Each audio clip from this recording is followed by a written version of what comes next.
Hello, I'm Barbara Beers, and I'd like to welcome you to my workshop, There's a Method to the Madness. My teaching days began almost 35 years ago as I had the privilege of homeschooling my own children from kindergarten through high school. Along the way, I expanded my classroom and also authored the Phonics Road to Spelling and Reading and the Latin Road to English Grammar. My many years of teaching have proved to me that how you teach can be as important as what you teach.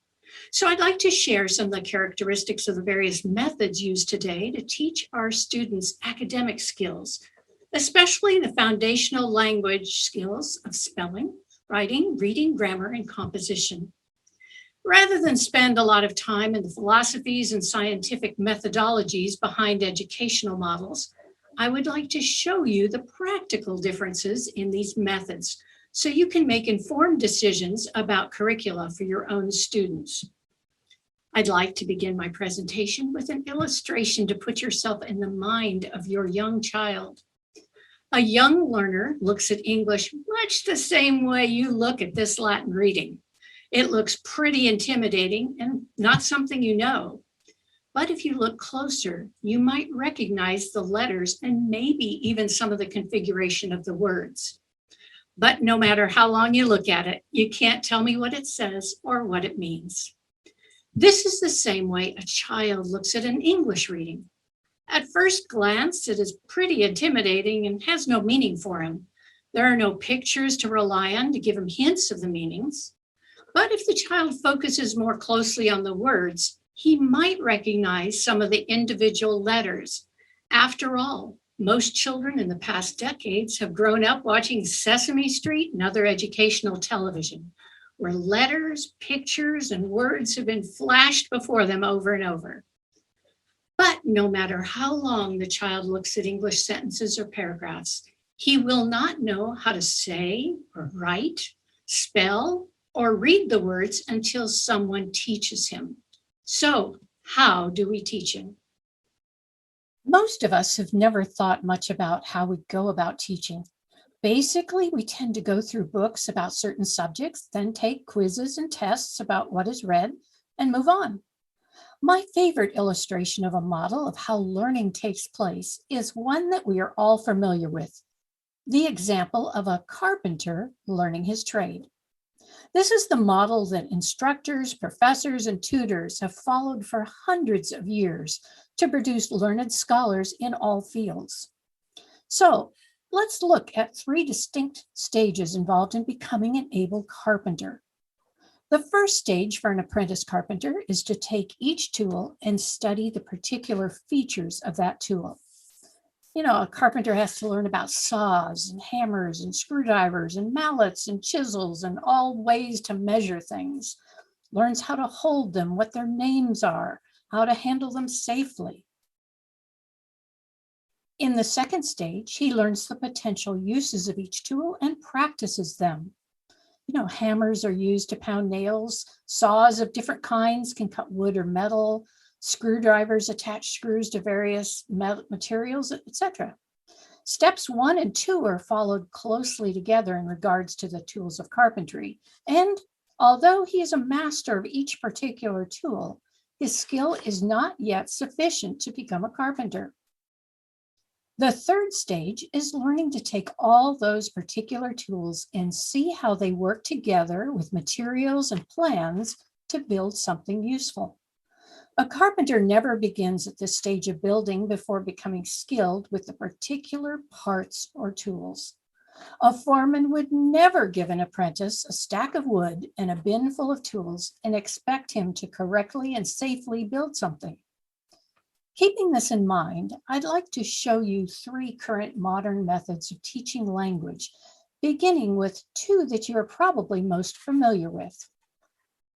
The whole word method, also known to many as the look-say method, was invented in the 1830s by Thomas Galladay, the founder of the Hartford Asylum for the Deaf and Dumb, as a method of teaching the deaf to read.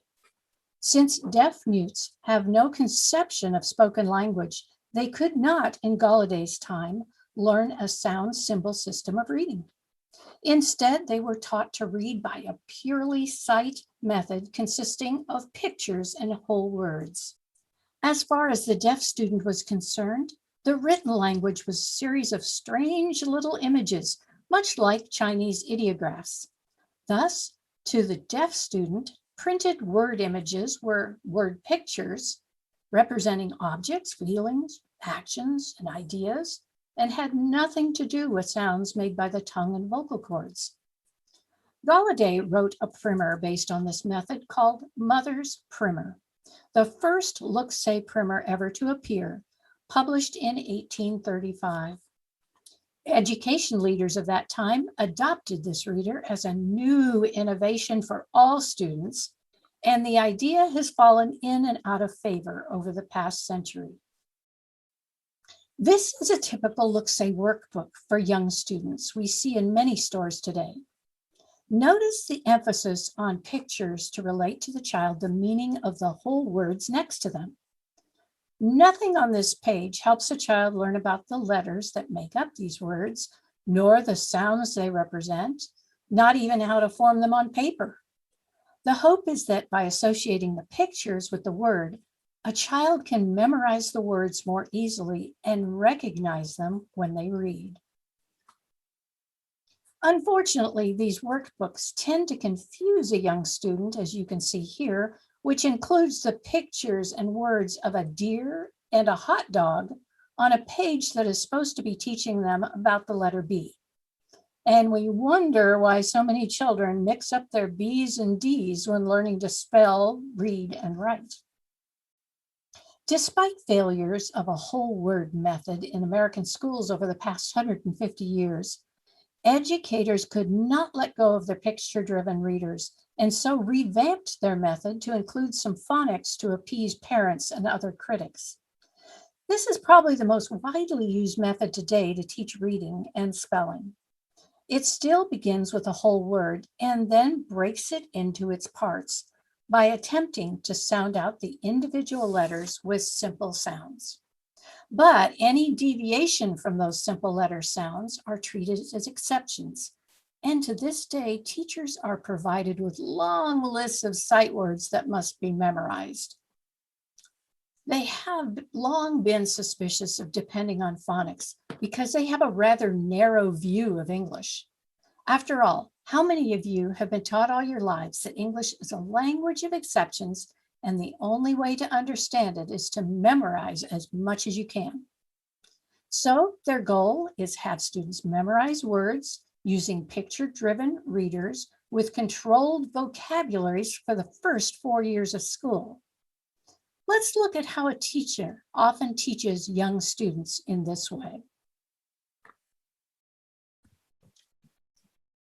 Often using posters, charts, or small books with the students, a teacher will spend the first week introducing up to 20 words such as these to her beginners.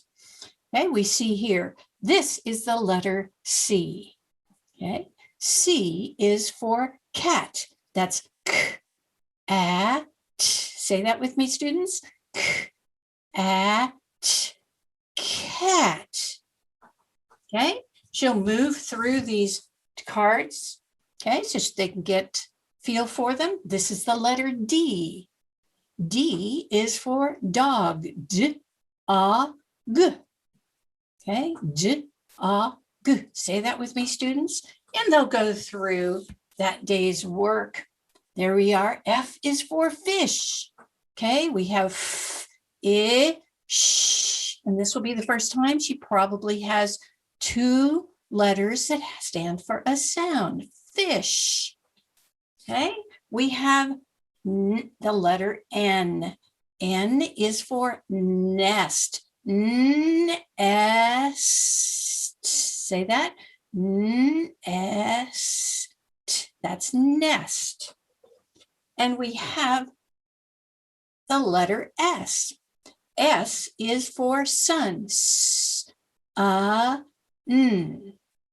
Okay, so we've had these various words. She'll probably write them on the board so they can see them and see how she writes them.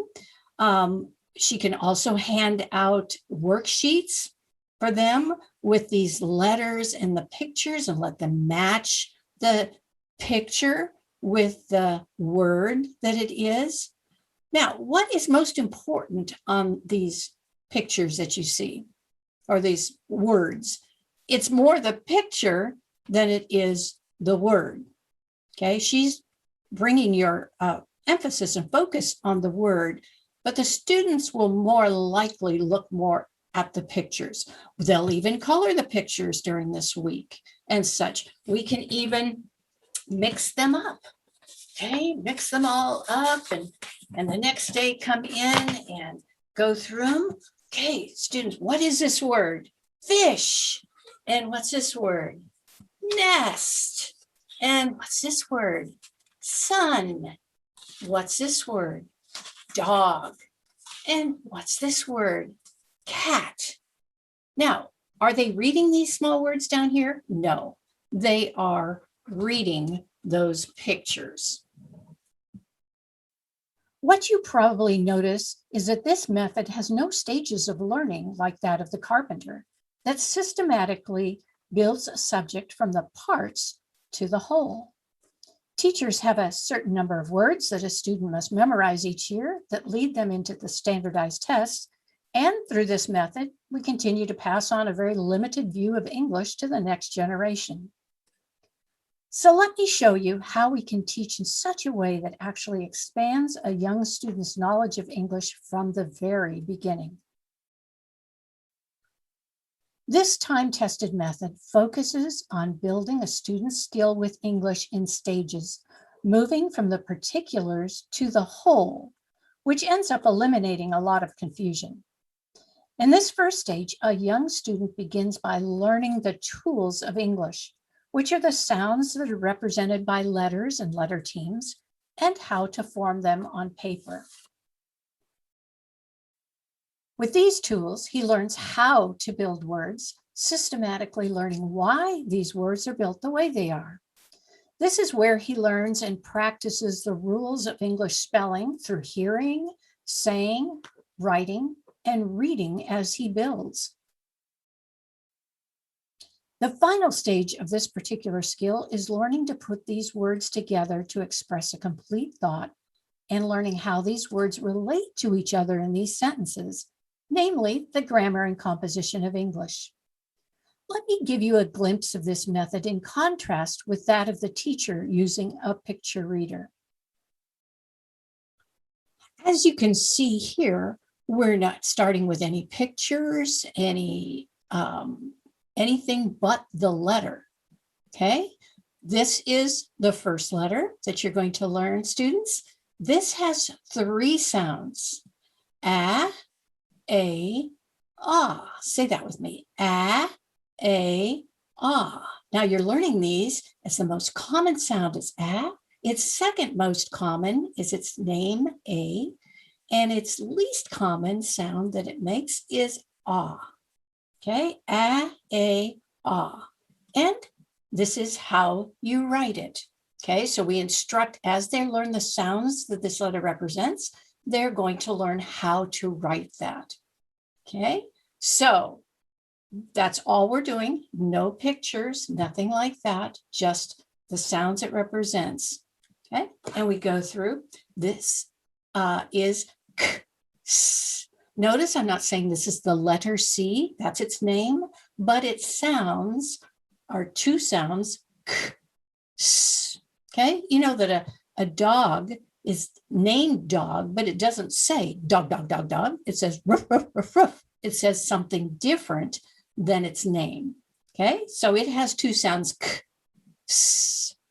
Okay, and again, we learn how to write those. Okay, this is d. You say that d. It's not duh, because you're adding a vowel sound to that. It's just d. Okay, this is a short letter with a tall part. Okay, this keeps us from getting it mixed up with the B. This is the short letter with the tall part, and we learn how to write that saying that.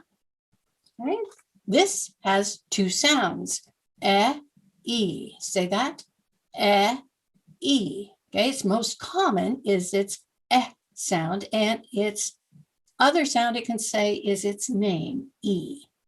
And again, this is how we form it on paper. This is the letter F. This is name, and you know that because most students know all their alphabet names. This has the sound, okay, it's just air. And you show them how to put your mouth together and such, and they can watch you so that they can get that correct. And again, this is how we write it. This is G, J. Now, this looks different along with the letter A, and another letter. There's 3 letters that look different in the books that you read, in the print that you see, than in how we write them. And this is one of them. This is G, J. Okay. All right. This is how we form it. See, it's a little different in how we print it than how they'll see it in a book. There's only 3 of these letters that are like this, so it's very easy for them to learn. G, J. This is N. Okay, and you actually have them look at your mouth to know where the lips and the tongue are in relationship to say N. And this is how we write it. This letter has 3 sounds. Ah, O, oo. Say that. Ah, O, oo. Its most common is ah. Okay, its second most common is O, saying its name. Its least common is saying oo. In other words, there's not many words where this single letter O says oo. Okay, and this is how we write it. Okay, and this letter has 2 sounds, S, Z. Okay, say that, S, Z. Most commonly it says S, and it can also say Z. Okay, looks like a snake, sounds like a snake. That's what a lot of my students say. All right, and this is how we write that. This is the letter that says T. Okay, say that, T. And you're just pushing that air out. T. And this is how we write it. And this is the letter that has 3 sounds, U, You say that, U, Okay, its most common is It can say its name, U, and its least common sound for this single letter is U, Okay, this is how we form that one. And they will learn what we call a letter team. Okay, this is the team that stands 2 letters that stand for 1 sound. It is sh. Say that, sh. Okay, there'll be several of these that they'll learn one at a time. First the single letters and then some of the letter teams. But this is sh. This is one it's kind of fun for them to say. I'll just share it with you now, although I'm not expecting you to know it, or they don't know it without some practice. This is sh, used at the beginning of a word, the end of a syllable, but not at the beginning of any syllable after the first one, except for the ending ship. And yes, they will have fun saying that as it comes up in words. Okay, now, why have I introduced you to all of these here? Okay, this takes just a few days to learn all of these letters. Okay, we mix them up. You can mix them all up and go through them one at a time. You can have them write them. They will write several of them, and so that they can get used to that. And now we haven't had any words, any pictures, or anything like that, and yet they know these. And why did I actually take these letters and introduce them to you? Why? These are just, they're not in any kind of order. Actually, it's not really the order that I'm going to teach them, anything like that, but why did I pick these out to show you? Because these are all the letters that same teacher with the picture poster introduces to you for cat and dog and nest and fish and sun, all of those, these are the letters that make up those words. So that's that teacher with teaching those words and having them color the words and having them match the words to the picture and all that has taught them a controlled vocabulary. In other words, they know those words and the configuration of the words with the picture. I have taught you just the letters, the sounds that they make, so that they actually can put those words together, such as cat. Okay, you can put those together to spell those and build those words and know and understand the sounds they make. But you know what? My students can build infinitely more words than those controlled words that they've learned, because I have taught them the tools for building those words.